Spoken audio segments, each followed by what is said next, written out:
My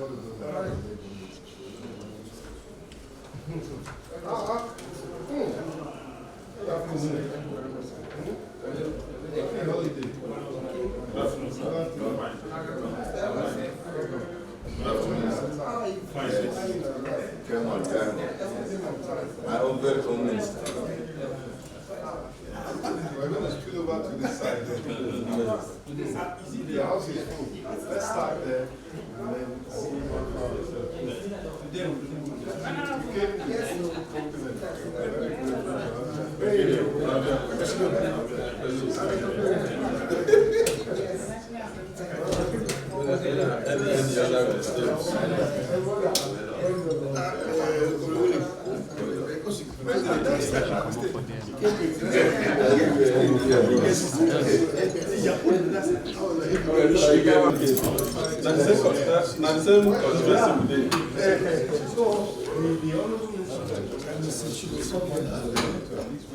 Where's the money? Go down.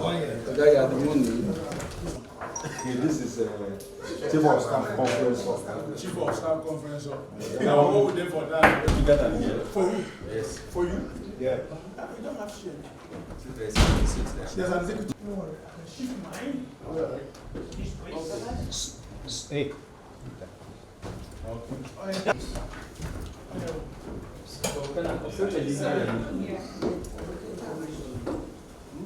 Belongs to NT. Yes, it does.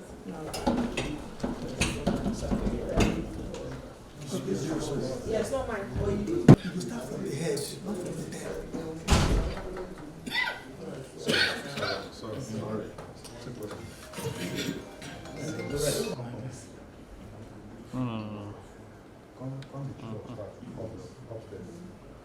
But we'll do that as well.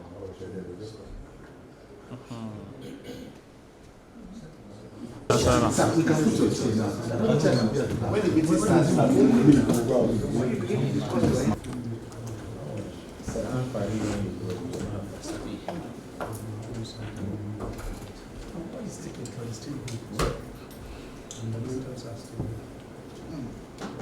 between now and then, we'll complete it. What are you doing? It's unethical. It's unethical.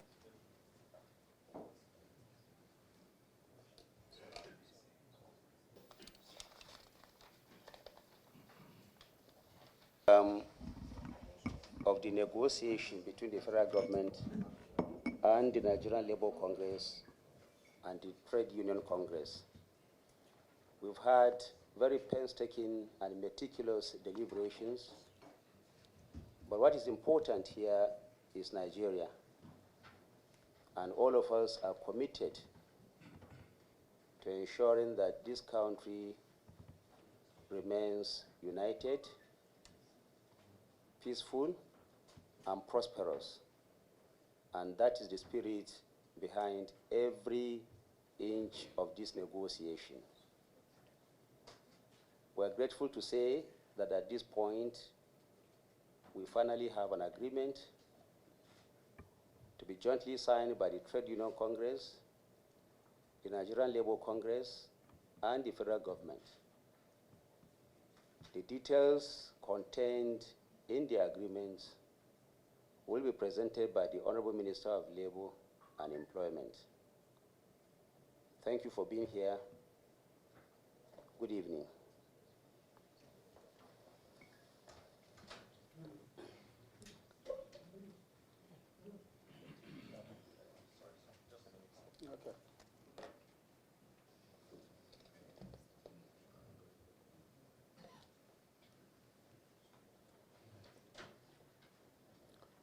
Okay.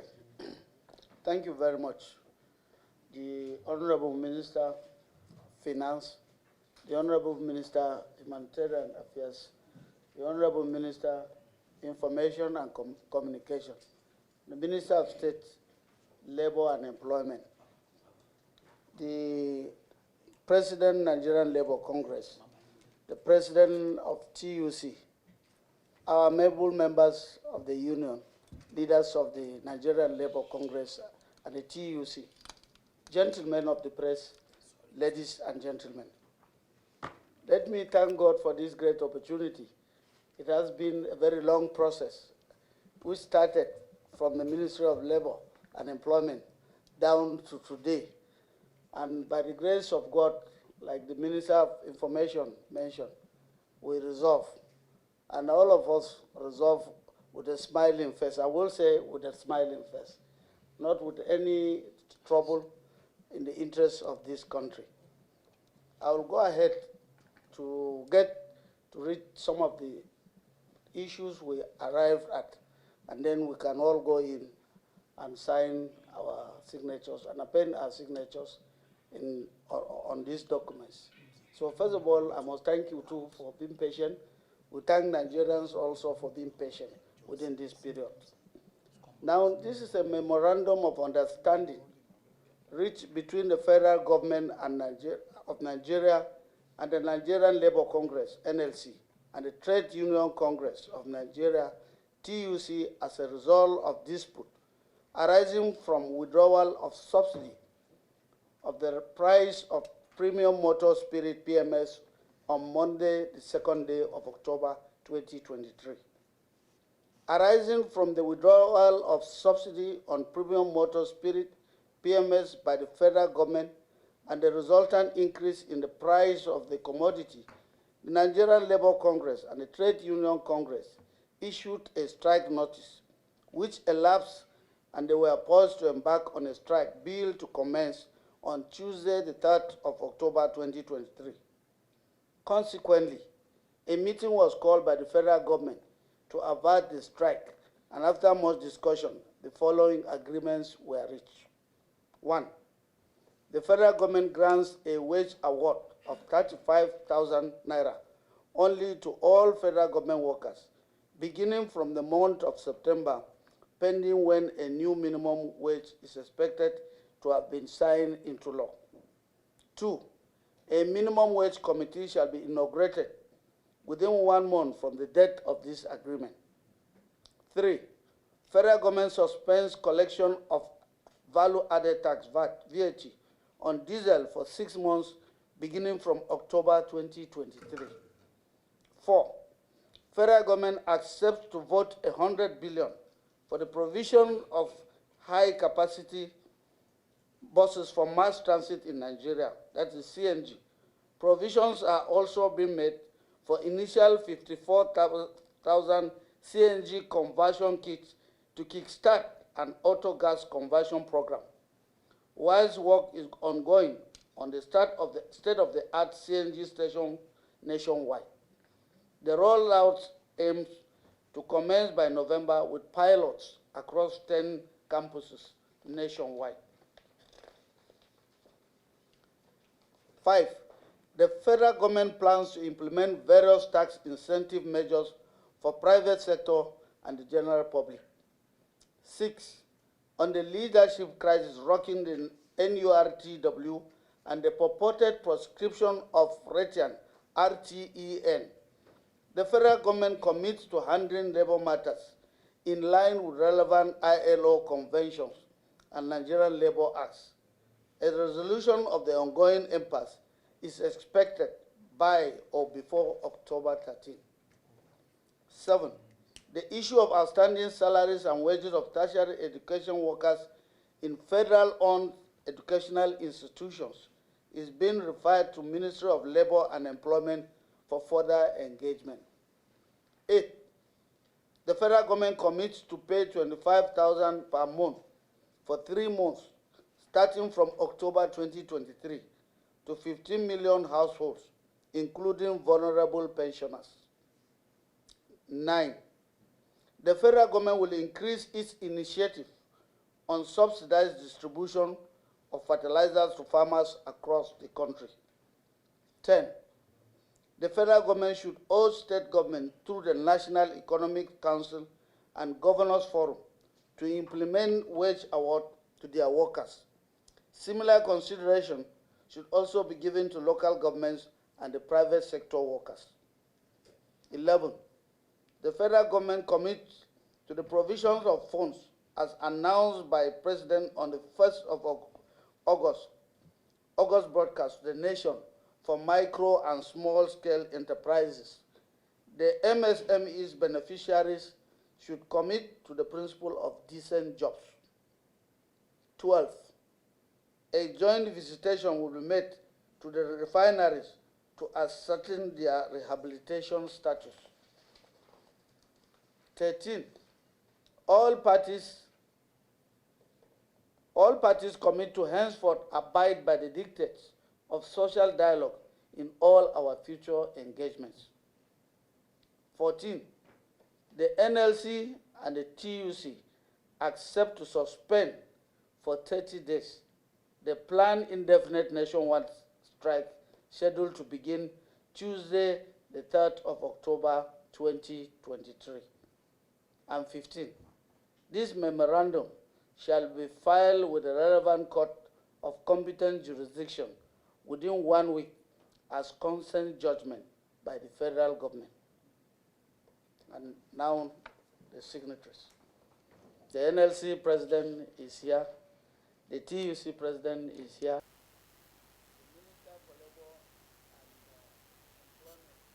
I am the chief conciliator, supported by the Minister for State, Labor and Employment. On the side of the federal government too, you can also see the Minister for Information and Communication is here. The Minister for Finance is here.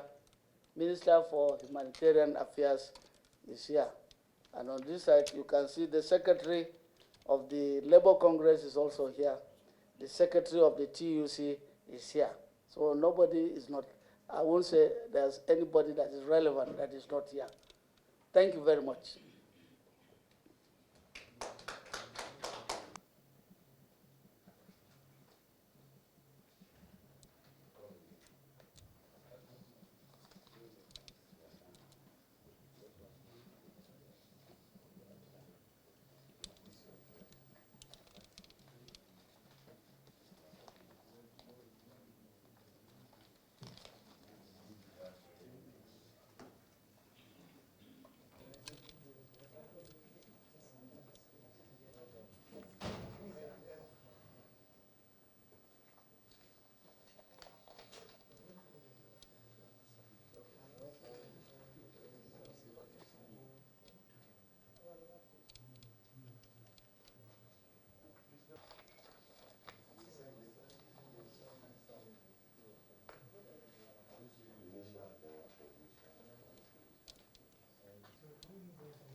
contained in the text.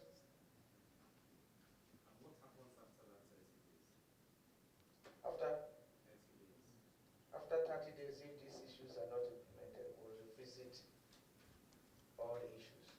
All the issues to be implemented in 30 days. No, the ones that have that timeline. Because if they are not implemented within that period, it shows bad faith. And this is for federal government workers, specifically said by the minister. What happens to the workers at the state level? The workers at the state level will have organs in those places that use this as a benchmark to go towards the implementation.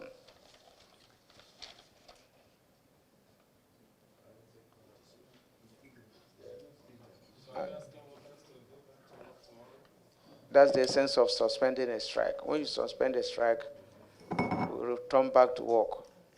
Does it mean this is down to the time we're taking this decision? Do you think we'll be able to still mobilize so that the effect is not just?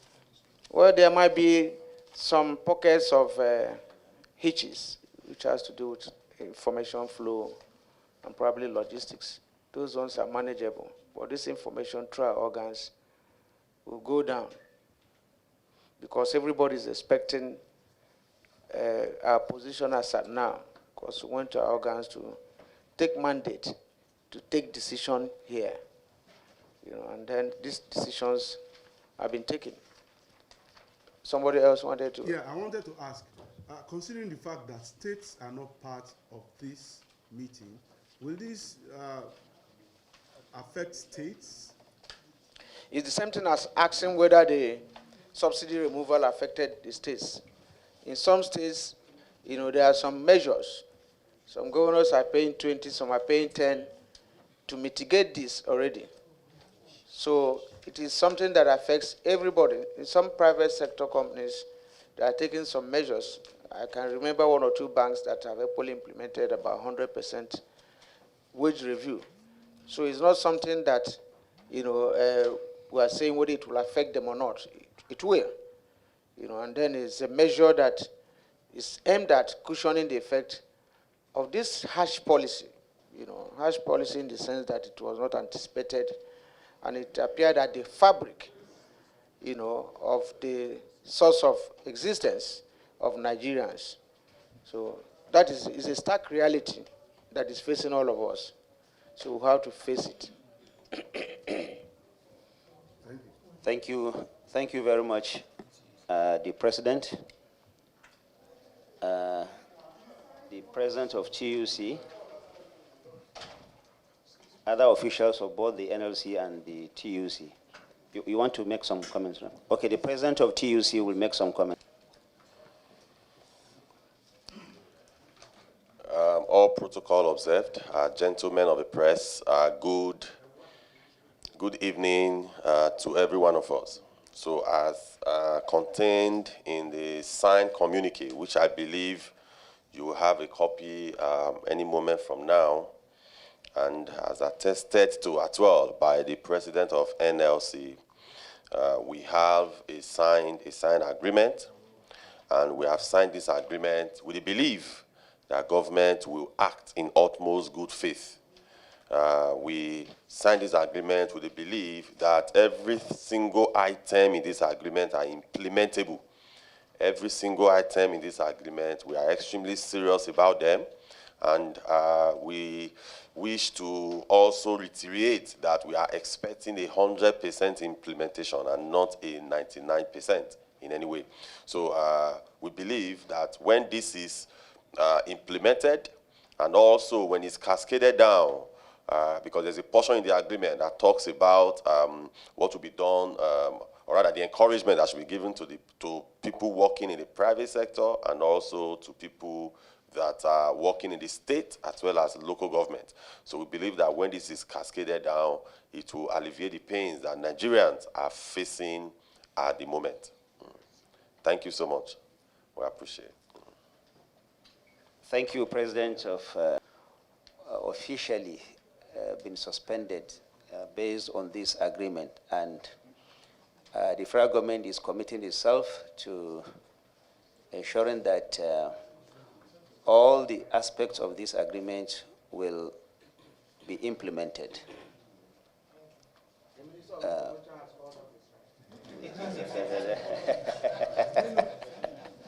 They have called it. Thank you very much, gentlemen of the press. We thank you very much.